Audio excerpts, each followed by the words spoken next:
Dear students, welcome you once again to my online class. দেখো আজকে আমরা শেক্সপিয়ারের আরো একটি বিখ্যাত নাটক দ্যাট ইজ 12th নাইট তোমাদের কাছে নিয়ে এসে হাজির হয়েছি। এই 12th নাইট সম্পর্কে একটু বলে নিই। এটি প্রকৃতপক্ষে একটি রোমান্টিক কমেডি। রেনেসাঁস পিরিয়ডের শেষ পর্বে এটি লেখা হয়েছিল এবং এই নাটকটির প্রকাশকাল হল 1623 খ্রিস্টাব্দ। এখন এই নাটকটি তোমাদের একাদশ শ্রেণীর পাঠ্য বইতে গল্পের আকারে তুলে ধরা হয়েছে। চার্লস ল্যাম্ব, মেরি ল্যাম্ব তারা এটিকে গল্পের আকারে ফুটিয়ে তুলেছেন, কিন্তু এই নাটকটির মূল লেখক বা নাট্যকার হলেন কিন্তু সেই বিশ্ববরেণ্য নাট্যকার তথা সাহিত্যিক উইলিয়াম শেক্সপিয়ার। তো দেখো, আর বিলম্ব না করে আমরা সরাসরি এই নাটকের কাহিনীতে ঢুকে পড়ি।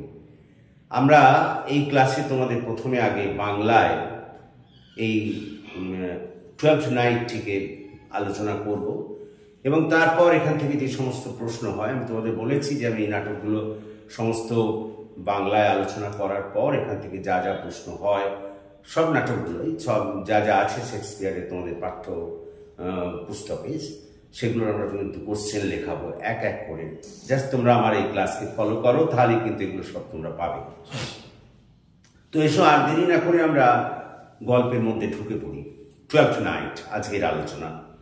দেখো, কাহিনীটা শুরু হচ্ছে এইভাবে যে সেবাস্টিয়ান এবং ভায়োলা এরা কিন্তু দুই যমজ ভাই বোন। তারা ইলিরিয়া প্রদেশ দিয়ে যখন যাচ্ছিল জাহাজে করে, ঠিক সেই সময় এক ভয়ঙ্কর ঝড়ে জাহাজ ডুবির ঘটনা ঘটে। তো জাহাজ ডুবির ঘটনাকে কেন্দ্র করে ভায়োলা তাদের ক্যাপ্টেন এবং নাবিকদের সঙ্গে কোনোভাবে নিরাপদে তীরভূমিতে পৌঁছায়, কিন্তু সেবাস্টিয়ানকে উদ্ধার করা যায়নি। স্বাভাবিকভাবেই ভায়োলা তার ভাই সেবাস্টিয়ান সম্পর্কে খুব চিন্তিত হয়ে পড়ে। তবে ওই ক্যাপ্টেন যে তাকে উদ্ধার করেছিল অর্থাৎ ভায়োলাকে, সে জানায় যে জাহাজ ডুবির ঘটনার পরেও কিন্তু সে সেবাস্টিয়ানকে দেখেছে। ক্যাপ্টেনের মুখে এই কথা শুনে কিছুটা হলেও আশ্বস্ত হয় এবং বুঝতে পারে যে ভাই জলে ডুবে মারা যায়নি, এটুকু অন্তত তার ধারণা হয়। এরপর আমরা দেখি ভায়োলা ওই অজানা অচেনা জায়গায় এসে মুশকিলে পড়ে তার জীবিকা অর্জন নিয়ে।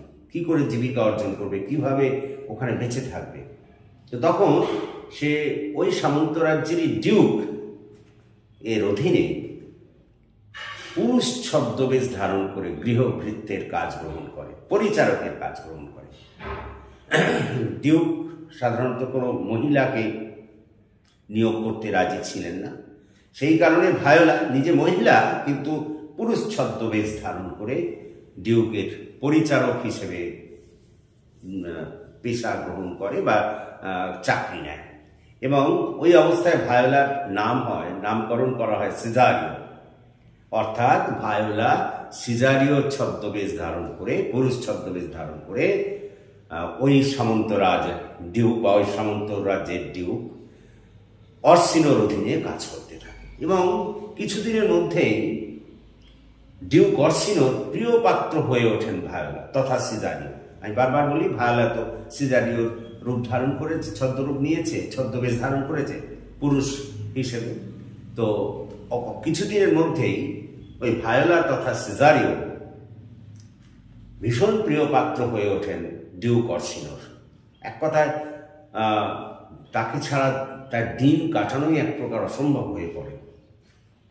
স্বাভাবিকভাবেই ভায়োলার সঙ্গে ডিউক নানা ধরনের কথোপকথন করে এবং এখান থেকেই ভায়োলা জানতে পারে যে ডিউক অলিভিয়া নামে এক মহিলাকে ভালোবাসেন।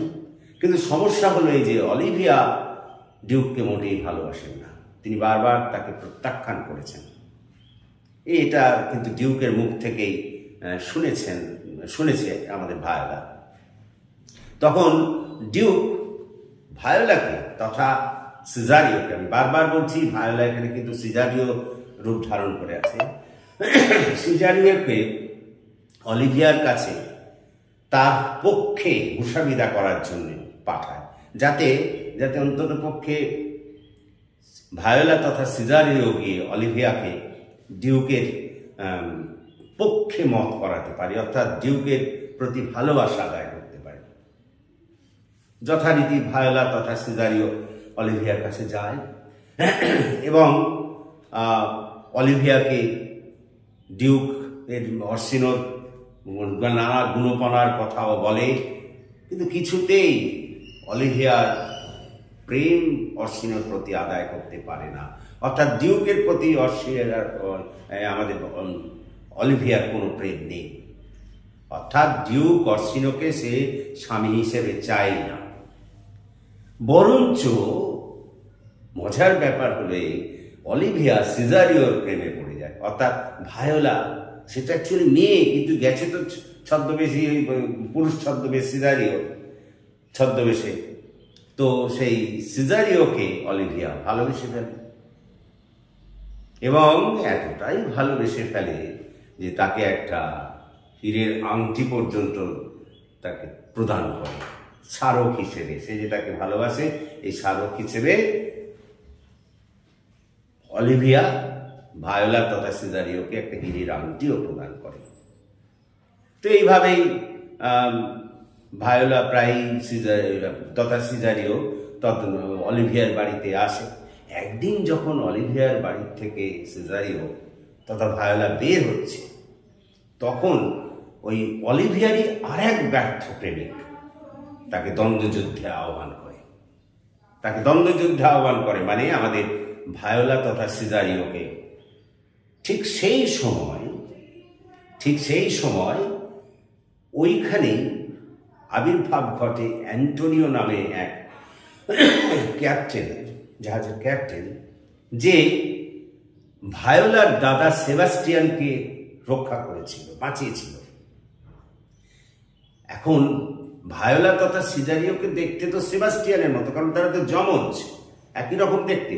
তো সেই অ্যান্টোনিও দেখল যে তার ওই সেবাস্টিয়ান বিপদে পড়েছে, আসল সেবাস্টিয়ান নয়, ভায়োলা বিপদে পড়েছে, কিন্তু তাকে সেবাস্টিয়ান বলে মনে হলো, কারণ ভায়োলাকেও তো সেবাস্টিয়ানের মতোই দেখতে। তখন সে এসে ওই মল্লযোদ্ধার হাত থেকে, মানে যে মল্লযুদ্ধে তাকে আহ্বান করছিল, তাকে কিন্তু বাঁচালো, অর্থাৎ ভায়োলাকে রক্ষা করল। তবে কিছুক্ষণের মধ্যেই ওই ডিউকের লোকেরা এসে অ্যান্টোনিওকে ওখান থেকে গ্রেপ্তার করে নিয়ে চলে গেল।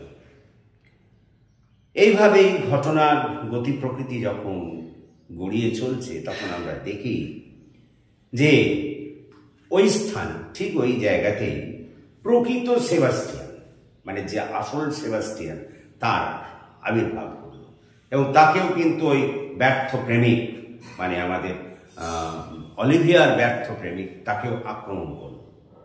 প্রত্যুত্তরে সেবাস্টিয়ান তার সেই আক্রমণ কিন্তু ফিরিয়ে দিল তার সেই আক্রমণ। এবং ঠিক সেই সময় গোলমাল চেঁচামেচি দেখে অলিভিয়া বাইরে বেরিয়ে এলো। বাইরে বেরিয়ে এসে সেবাস্টিয়ানকে দেখে তার সিজারিও মনে হলো। আমি বলেছি সেবাস্টিয়ান আর ভায়োলাকে একই রকম দেখতে, কিন্তু ভায়োলাকে তো অলিভিয়া সিজারিও নামিয়েছে। তখন ওই সেবাস্টিয়ানকে সে কিন্তু ঘরের ভেতরে নিয়ে গিয়ে সঙ্গে সঙ্গে তাকে বিয়ে করার প্রস্তাবও দিল।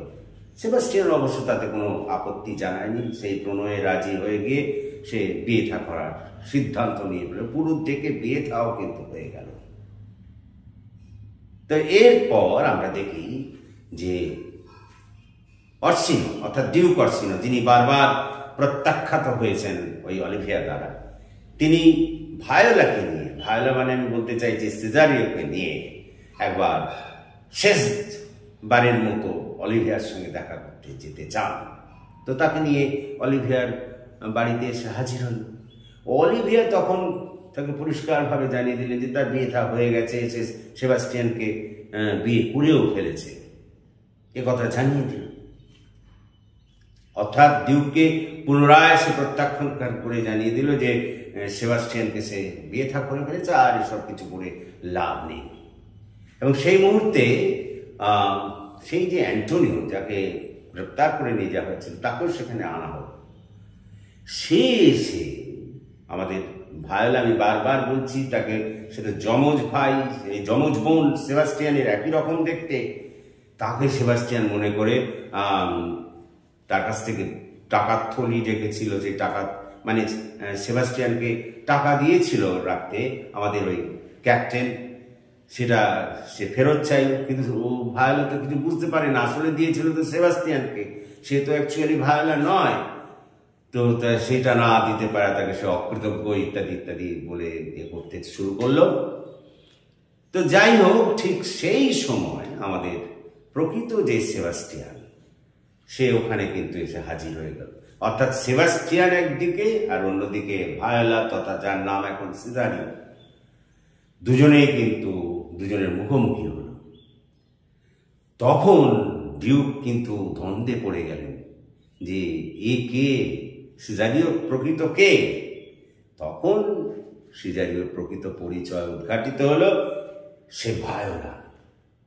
এবং এর আগেও কিন্তু সে ডিউককে নানাভাবে বুঝিয়েছে যে সে ডিউককে ভালোবাসে। পরিচারক হিসেবে যখন কাজ করছিল সিজারিও ছদ্মবেশে, তখন সে ডিউককে বুঝিয়েছে, কিন্তু ডিউক বুঝতে পারেনি। কিন্তু এখন সে বুঝতে পারলো যে সত্যি সত্যি ওই ভায়োলা, যে সিজারিও রূপ ধারণ করে আছে, সে সত্যিই তাকে ভালোবাসে। এবং সে তখন ওই ভায়োলা বা সিজারিওকে বিবাহের সিদ্ধান্ত নিল। অর্থাৎ একদিকে অলিভিয়া এবং সেবাস্টিয়ানের বিয়ে হলো, এবং অন্যদিকে আমাদের ডিউক অর্সিনোর সঙ্গে ভায়োলারও বিবাহ হলো। মিলনাত্মক পরিণতি।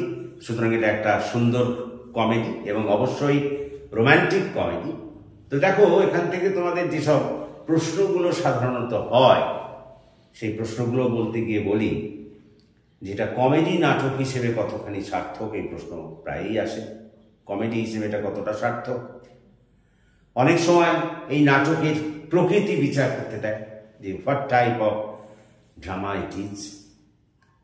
আবার কখনো কখনো চিত্র, ভায়োলার চরিত্র লিখতে দেয়, অলিভিয়ার চরিত্র লিখতে দেয়, ডিউকের চরিত্র লিখতে দেয়। সুতরাং এইসব বিষয়গুলো আমরা পর কিন্তু লেখাবো। আশা করি তোমরা কাহিনীটা বুঝতে পেরেছো। তোমরা একটু মনে রেখো, ওই ভায়োলা মানেই হচ্ছে সিজারিও, কারণ তো ছদ্মরূপ ধারণ করে ওখানে আছে। যখন থেকে নৌকাডুবির ঘটনা ঘটেছিল তখন থেকে, এটা যেন গুলিয়ে ফেলো না, যখন থেকে সামন্ত অর্সিনোর অধীনে, সামন্ত ডিউক অর্সিনোর অধীনে কাজ নিল, তখন থেকেই সে নাম ধারণ করলো সিজারিও। আসলে সে কিন্তু ভায়োলা। এইটা যেন গুলিয়ে ফেলো না। তো আশা করি তোমরা বুঝতে পেরেছো। যদি তোমরা বুঝতে পারো তাহলে আমার এই চ্যানেলটিকে সাবস্ক্রাইব করো, তোমার বন্ধুদের মধ্যে এইটিকে শেয়ার করো, তাদের বলো এই ক্লাসে জয়েন করতে। এবং তোমাদের ঘাবড়ানোর কোনো কারণে এই সব কোশ্চেন কিন্তু আমরা লেখাবো। আগে কাহিনীগুলো বাংলায় তোমাদের বলে নিই, তারপরে অবশ্যই প্রশ্ন লেখাবো।